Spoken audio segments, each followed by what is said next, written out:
ይዛ ትመጣለች። በጣም ጥሩ። ያንን ነው የምለው። 14 ዓመት ላይ የተለያየ ነው ነው የምትለው? አዎ እዛ ያንን ነው የምለው። የመጨረሻ ምን ነው ጨርሻለሁ። ይቅርታ ተይ ብላችሁኝ አለ አይደል ብዙዎቹ በቃ ኢግኖር አድርጊ ምናምን ብለው የነበረ ግን ላይክ በዚህ ርቀት ግን ሰው ውሸት ሲዋሽ አቡዬ እውነት ቤታ ስል እያደረጉልሽ ያሉት ነገር በጣም አዝናለሁ። ግን ይህ የአንቺን ጀግንነት ነው የሚያሳየው። አንድ ብቻሽን ሆነሽ እነሱ ግሩፕ ሰርተው በጣም አሳፋሪ ነገር በህይወት የሚጠየፈው ነገር ቢኖር አንድን ሰው በግሩፕ ማጥቃት ነው። ቤታ ብቻዋን ሆና አንዲት ሴትን ብዙ ሴቶች ሆናችሁ ወንዶችም ተጨምራችሁ ግሩፕ ሰርታችሁ አንድ ሰው ላይ ስታደርጉ ይህ ምን ያሳያል መሰላል? የእናንተን ደካማነት እና የቤታን ጠንካራነት ነው የሚያሳየው። አንድ ሰው ፐርሰናል ችግር ካለበት ከቤታ ብቻውን ይታ። በተረፈ ግን ለአንድ ስታቅታችሁ ተሰብስባችሁ ግሩፕ ሰርታችሁ ለማጥቃት ስትሞክሩ በጣም በጣም አሳፋሪ ነገር ነው። ህዝቡም ደግሞ ተው ሊል ይገባል።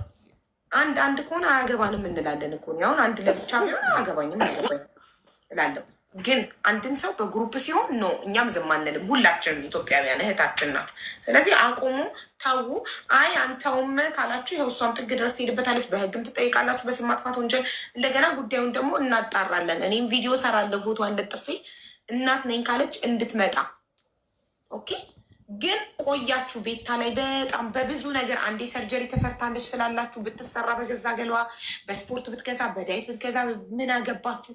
በገዛ ላይፏ በጣም ብዙ ነገር ነው የምትሉት። ይሄ ደግሞ ያሳፍራል።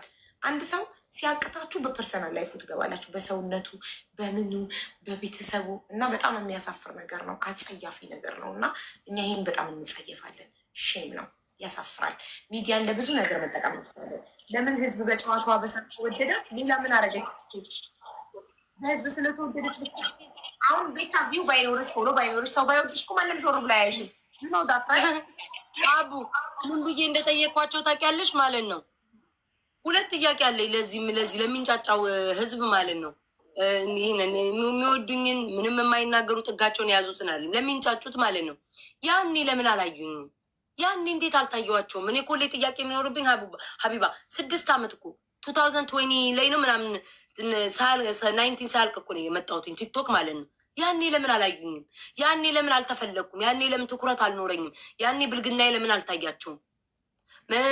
ቤተሰቤ መጣሌ ለምን አልታያቸውም? ያን ጊዜ ዛሬ ለምን ጊዜ ጠብቀው የውሸት ሰውን ስም ለማጥፋት ይሄን ያክል ደረጃ ይሄዳል? አንዳንዶቹ እንዲታመኑ ማለት አይዞሽ። እኔ እግዚአብሔር ሀቢባ በጣም መርዝ ሰዎች አይቻል።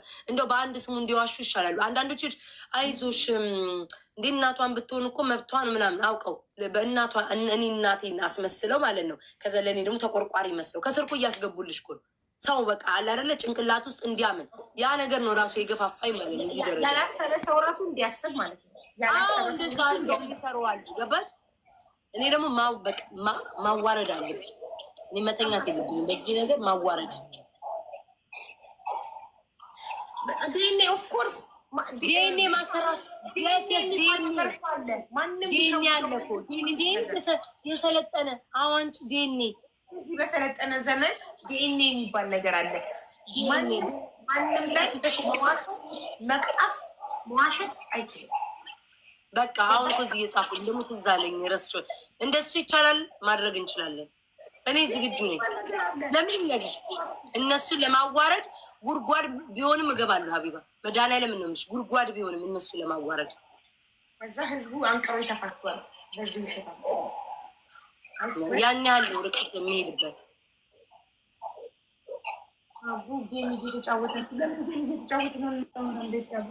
ሀቢባ ዛሬ ረሳችሁ፣ ሌላ ጊዜ እኮ እንትን ትላለች። እሺ እኔ እኮ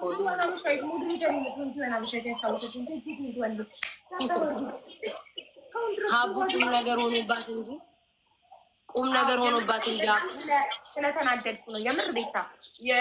ቅድም እንትን እያልኩ ነበረ፣ ትናንትና ነው ቅድም እየነገርኳቸው ነበር። ቤታን አይጠሏትም። ምንም ቢተባበሩ ግሩፕ ቢሰሩ ያሸምሩ ቢያሙ ምንም አያመጡም። አይኖ ጋይስ ከሰው ቆጥረሻቸው ነው ወይ ንቀሽ ተይ የምትሉኛለ? እኔ ማልንቅበት በምን ታውቃላችሁ? ይሄ ወንጀል ነው የሚሰራው ያለው ወንጀል ነው። ላይክ ሌላም ጊዜ ስንትን ሰው እንደዚህ ገብቶሻል። ስንትን ሰው እንደዚህ ገንዘብ እየከፈሉ ስንትን ሰው እንደዚህ ተዋሽቷል። የኔ ጥያቄ እንጂ እኮ እኔ እኮ አቡ እኮ ይረሳል እኮ ሳምንት ነው ይሄ አጀንዳ እኮ እኔ ዋናው አንቺ ስታወሪ ነው የሚራገበው። በነገራችን ነገሮችን አንቺ ስታራግቢያቸው ነው የሚሰፉት የሚሄዱት። ኢግኖር አድርጌ እንደ ትናንትና እኮ መጫወት እችላለሁ፣ ከነገ ወዲያ መጫወት እችላለሁ። ግን ለምን በቃ ውስጤ ምንድነው መዋረድ አለባቸው። ያንን ፍላጎት በቃ መዋረድ አለበት፣ ማንነታቸው መታወቅ አለበት። መዋረድ ብዬ እንጂ እኔ ምንም አባታቸው ያመጡ። እሺ እኔ ደግሞ የማይገባኝ እኔ እናንቺ በሆነ ነገር ብንጣላ ለምን የተጣላንበት ጉዳይ ላይ ብቻ ፎከስ አናደርግም? እኔ እናንቺ በሆነ ነገር ለምሳሌ ጌም ተጫውተን በጌም ቅጣት አልተስማማንም፣ ኦር በሆነ ነገር ብቻ ባጣላን ጉዳይ ላይ ብቻ ለምን አናወራም? ለምን ወደ ሌላ ነገር እንሄዳለን? ይህ ምንድን ነው የሚያሳየው? ይሄ የዛን ሰው ትንሽነት ነው የሚያሳየው። በተጣላንበት ጉዳይ ብቻ ለምን አናወራም? ስለተጣላንበት ጉዳይ ስላልተጣላንበት ጉዳይ ሌላ ነገር እኔ እና እሷ ስለተጣላን ሄጄ የቤታ ቤተሰቦች ስዋት ተቃጠል እንኳን ደጋረኩ እንኳን ሳይ ሀቢባ እነዚያው እኔ እኮ በቃ ለምን መሰለሽ ለምን አሁን እንዳውም እኮ ይልሽ እውነተኛ ሰው ቢሆኑ እኮ እዚህ ቲክቶክ ላይ አንዳንዶች ያሉት አዎ ይውጣ ነው የሚሉት። የእኔ ጥላቻ ለምን እንኳን ጠላቻቸው ቤታን ጠላችኋት ብትሉ እኮ ምክንያት የላቸው። ሊደፋቸው ደርሰዋል እኮ ሀቢባ በቃ ሊደፉ ደርሰዋል። እውነቱ ይውጣ ሲባል የሰው ልጅ እንደውም ደስ እኮ ነው ሊለው። እኔ በኮንፊደንስ እኔ እዚህ መጥቼ እውነቱ ይውጣልኝ ትምጣ እስኪ ወንድ ከሆነ ስል ማለት ያለባችሁ እኮ እንዲህ አዎ ትክክል ላት እኮ እነሱ ግን የሚፈልጉ ነው ሀቢባ በቃ የውሸት እየደባበሱ ሀቅ ባይኖራት ዝም ትል ነበር አይደል? ባይሆን ኖሮ እነሱ የሚሉት እውነት ኖሮ ቤታ ዝም ብላ ትቀር ነበር። እሷ ግን ሀቄ ይውጣልኝ፣ እውነታው ይታወቅልኝ፣ ትምጣ ሴትዮዋ ቪዲዮ ታብራ፣ ፊት ለፊት ትጠመኝ ሆኖ እያለች ያለች ፊት ለፊት ገጥማ ታውራል። ፊት ለፊት እንዲህ አይናችን የተያየ ጥያቄ ጠይቃታለሁ ትምጣ። ይህ ፌር አይደለም የሚደረገው ነገር። በጣም የሚያሳፍረው ግን ምንድን ታውቃላችሁ? አንዳንዴ ጎበዝ የምትሉ ሰዎች ስላላችሁ ነው። ስድብን ሀሜትን ስለማትጠየፉ ነው። እነዚህ ሰዎች እየባሰባቸው ከቀን ወደ ቀን እየባሰባቸው የሚመጡት ሰሚ ስላገኙ ነው። ለምን ትሰሟቸዋላችሁ?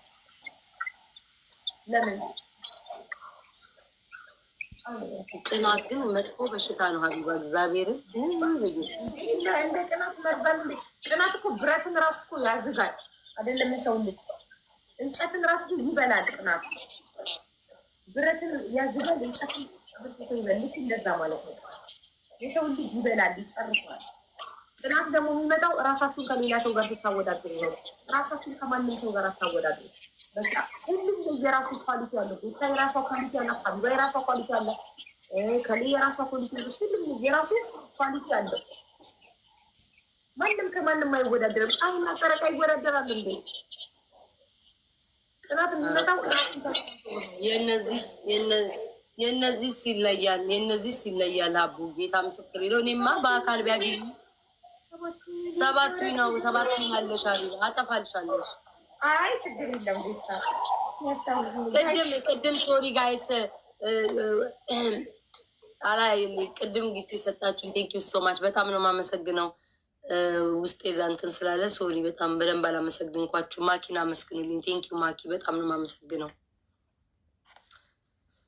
ኧረ በስመ አብ እነዚህስ ጉደኞች ናቸው።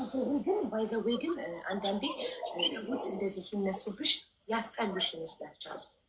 ላይክ ግን ሳያስቡት እያስወደዱሽ ነው። ሳያስቡት ግን እሱን እኮ ነው የምልሽ ሀቢባ። ስንት የሚጠሉኝ እኮ ጻፉልኝ። እኔ እስኪ ግራ እስኪገባኝ ድረስ እንዴ ስንት ላይክ አሁን እነዚህ ሰዎች ከኮመንት ማለት ነው ሲሰድቡ የሚውሉ ማያቸው ማለት ነው መተው ልብ መስጠት ጀመሩ። ግራ እስኪገባኝ ድረስ እኔ ትለያለሽ ምን እናስዋሸኝ ሰው ላይ ያለው ገባሽ? እና ላይክ እያየኋቸው ሁሉ ይገርመኛል። እንዴት በቃ ምናምን እንዲህ ይህን ያክል ርቀት መሄድ ምንድን ነው? እኛ እኮ የጠላናት እኮ የምታናደን በዚህ ነበር። ይህን ያክል ርቀት መሄድ እያሉ ሰው ሞር እየወደደሽ ሰፖርት እያደረገሽ ሳያስቡት አላሰቡትም። ምንድን ነው የጎዱሽ መስሏቸው የሰው ፍቅር እየሰጡሽ ነው። ኢቨን ስለ አንቺ የማያውቅ ሰው እንዲያቅሽ እንዲቀርብሽ እያደረጉ ነው። እሱን እኮ ነው ያላወቁት። በእነሱ ቤት እኮ ነው ሰው የሚጠላኝ። በፊትም የሚጠሉኝ ሰዎች ሀቢባ ጠላት እንዳውም ከሌለሽ የሚጠላሽ ከሌለ አታድጊ። ሁሉም የሚወድሽ ከሆነ እኔ ገንዘብ አይደለም ሁሉ ሰው ሊወደኝ አይችልም። ገባሽ? ገንዘብ ብቻ ነው ሁሉ ሰው የሚወደው፣ ድሃም ሀብታም የሚወደው እና ላይክ ጠላት ሲኖርሽ ጥሩ ነው፣ ያበረታሻል። እኔ አሁን ለምሳሌ ይልሽ እነሱ በመሆናቸው ውስጤም እንደሚያስታውቅሽ አሁን ዩቱብ እኔ ብዙም ፍላጎት የለኝም ነበር። አሁን ቪዲዮ መስራት ጀመርኩ። አሁን በሳም በደንብ እንድበረታ እንዳውም ትንሽ ጊዜ እስኪ አየሩን ያስኩኝ መሰለኝ ብዬ ኢነርጂን ቅዝቅዝ ብሏል። ቤታ ወደ ድሮች ተመለሺ፣ ወደ ኢነርጂ ሽናል አውቀዋለሁ እንዴት መመለስ እንዳለብኝ። ሀቢባ እንዲህ ነው የምትፈልጉት ብዬ ወዲያው ትናንትና ገብቼ ላይክ አውቀዋለሁ ባህሪ እና እነሱ በእነሱ ቤት ሰውን በሰው አይጠላም። እግዚአብሔርን ያዙ በየእምነታችሁ፣ ሙስሊም ሁኑ፣ ክርስቲያንም ሁኑ፣ የትም ሁኑ፣ ፕሮቴስታንም በቃ የፈለጋችሁትን ሁኑ። በምታምኑት እምነት እግዚአብሔርን ያዙት፣ በፈጣሪያችሁን ያዙት፣ አትወድቁም። እኔ ሀቢባ ይኸው እግዚአብሔር በሚያውቀው ከዚህ ከቲክቶክ ላይ ወጣሉ አይደለ እንደዚህ ኧረ ማኪ በቃሽ፣ ኧረ በቃሽ፣ በቃሽ፣ በቃሽ፣ በቃሽ፣ በቃሽ ማኪ እግዚአብሔርን በቃሽ። ከትናንትና ጀምሮ ዛሬ በቃሽ። እግዚአብሔር ያክብርልኝ የኔ ውድ ቴንኪ አሉ። እኔማ ቢቸግረኝ ምን ብዬ እንደነበር ታውቂያለሽ ሀቢባ? ኧረ እኔ ብዬው ነበር እኮ ሴትዮዋ ተከፍሏ ከሆነ ልጨምርልሽ እና ጉዳቸውን ከነ ቴክስት ከነ ድምጻቸው አውጭልኝ እኮ ልላል ነበር። እኔ ሳቢ ልከፍላለሁ እኔማ ቢቸግረኝ የራሳቸው እናት እንጂ ሀቢባ በኢየሱስ ክርስቶስ ኧረ በስመ አብ የምር ነው የምልሽ። የክፋትን ጉድጓድ አትቆፍር። ብትቆፍር ማረቃ ብትቆፍር ማን እንደሚገባበት አይታወቅም ብና የሚባል ነገር አለ። ለአንቺ የክፋትን ጉድጓድ ሲቆፍሩ ማለት ነው እነሱ ይገቡበታል። ሀቁ ይወጣል ታያለሽ።